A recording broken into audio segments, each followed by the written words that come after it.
નમસ્કાર ફ્રેન્ડ્સ, એબી ગોલ્ડન ન્યૂઝમાં તમારું હાર્દિક સ્વાગત છે. ચાલે આજે સાનેશ્વર મહાદેવ પીપલદા ગુરુ પૂર્ણિમાનો દિવસ છે. વ્યાસ ગુરુએ જે આશીષ તપસ્યા જે કરેલી છે અમને, અને એમના કારણે આજે વ્યાસ પૂર્ણિમા પણ કહી શકાય છે. વ્યાસ પૂર્ણિમા ગુરુ પૂર્ણિમાના નિમિત્તે આપણે અહીંયા સાનેશ્વર મહારાજના ભક્ત શ્રી રામદાસ બાપુ વિશે કંઈક જાણીએ. हाँ, अभी हमारे चेला बता रहे हैं ये हम लोग बराबर। गुरु पूर्णिमा का महत्व बहुत ज़्यादा है। जो गुरु की शरण में जाता है उसको वैकुंठ मिलता है। जो गुरु नहीं करता उसको कोई लाभ मिलता नहीं है। गुरु करना जरूरी है। अब हमारा भगत बताए। कहा जाता है कि गुरु गोविंद दोनों खड़े, किसको लागू पाए। गुरु बलहारी आपकी गोविंद दियो बताए। शास्त्रों में उल्लेख किया गया है कि भगवान से भी बड़ा गुरु को मान सम्मान मिला है। आइए हमारे परम मित्र और बड़े भाई हितेश भाई से कुछ जानते हैं गुरु पूर्णिमा का महिमा क्या है.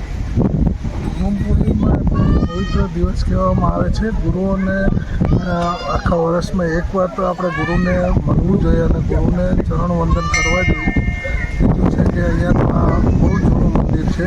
લગભગ અંદાજે 400 વર્ષ જૂનું મંદિર છે.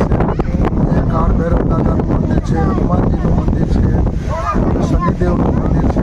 અહીંયા પૌરાણિક કથા જો રામા અવતારનું કહે ને રામ ભગવાન પણ અહીંયા આવી ગયા એવું લોકચર્ચા અહીંયા સાંભળવા મળે છે.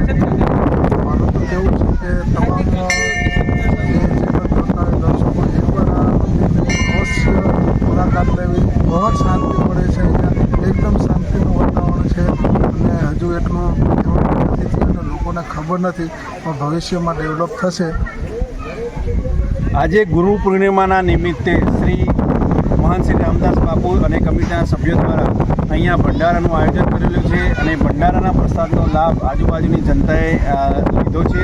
અહીંયા મહાદેવ દેવવાળા દેવ મહાદેવ શ્રી સાનેશ્વર મહાદેવ બિરાજમાન છે, કાળ ભૈરવજી બિરાજમાન છે, હનુમાનજી સાક્ષાત બિરાજમાન છે અને શ્રી શનિ મહારાજ પણ બિરાજમાન છે. તો ભક્તોને અનુરોધ કરવામાં આવે છે અમારી ચેનલના માધ્યમથી કે એકવાર અવશ્ય સાનેશ્વર મહાદેવની મુલાકાત લો. ધન્યવાદ. હર હર મહાદેવ.